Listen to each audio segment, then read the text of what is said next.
अस्सलाम वालेकुम dear students. आज हमारे चैप्टर नंबर 9 के सेकंड लास्ट 2 टॉपिक्स रह गए जिनको आज हम कवर करने जा रहे हैं, जिसमें है डबल फर्टिलाइजेशन और क्लासिफिकेशन ऑफ एंजियोस्पर्म्स।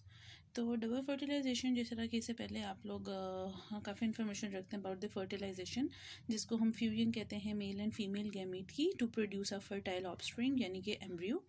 लेकिन डबल फर्टिलाइजेशन सिंपल फर्टिलाइजेशन से किस तरह से डिफरेंट है इसको हम देखेंगे। सबसे पहले तो ये है कि ये फीचर यूनिकली पाया जाता है सिर्फ एंजियोस्पर्म्स में, ये मेंशन करना बहुत ज़रूरी है। इसके साथ डबल फर्टिलाइजेशन की जब बात करें तो यहाँ पे बताया गया है कि एट अ टाइम यानी कि फ्यूज साइमल्टेनियसली एक ही वक्त में 2 मेल गैमीट्स 2 फीमेल सेल्स से फ्यूजन करते हैं। How? Number 1, first male gamete जिसकी हैप्लॉइड है बिकॉज ये मियोसिस से बना है स्पोरोफाइट जनरेशन से, and that will lead to a diploid gametophyte generation. Okay, so first जो मेल गैमीट है उसने एग के साथ फ्यूजन की and it become embryo n plus n 1 plus 1 equals to 2n. So that is basically a typical fertilization procedure.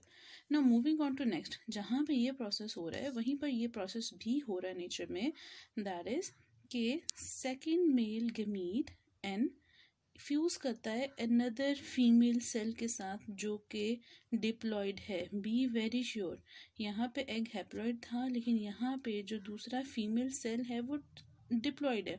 तो जब 2 + 1 it becomes triploid 3n, तो यहाँ पे है ये double fertilisation.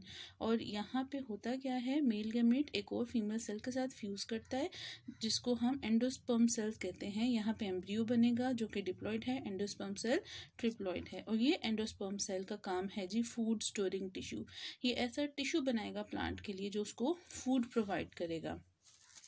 Now what was actually the reason behind this procedure कि ये काम हुआ evolution में, तो क्यों हुआ? So here's an answer. This evolution led to overcome its food resources. Like कि ये evolution जब हुई तो इसने जो food resources थी, जो खाने पीने की जो खुराक के reservoirs थे उनको overcome किया, उस problem को solve किया, because ये self sufficient है, ये अपना food अपने साथ लेके चलते हैं। Moving on to next is the classification of angiosperms. तो एंजियोस्पर्म्स की मेनली 2 क्लासेस में जी डिवाइड किया जाता है, that is monocotyledon and dicotyledon. ये 2 क्लासेस हैं, और मोनो का मतलब 1 है, डाई का मतलब 2 है। जब कोटिलाइडन है तो एज इट इज़ ये वैसा ही आप लिखेंगे और बताएंगे कि मोनोकोटिलाइडन में एक कोटिलाइडन है और डाई कोटिलाइडन में 2 कोटिलाइडन्स हैं। इसी तरह जो प्लांट्स 1 कोटिलाइडन रखते हैं उनको कहा जाता है मोनोकोटिलाइडनस, ये क्लास का नाम है। और ये उन प्लांट्स का नाम है जिनमें 1 कोटिलाइडन प्रेजेंट होता है, और डाई वालों को कहते हैं डाइकोटिलाइडनस। ठीक है, यहाँ पे जस्ट एक सिंपल एक डायग्राम आपको डिपिक्ट की गई है। ये मोनो मतलब 1 सीड का 1 कोटिलाइडन है, और ये है विद द डाइकोटिलाइडन।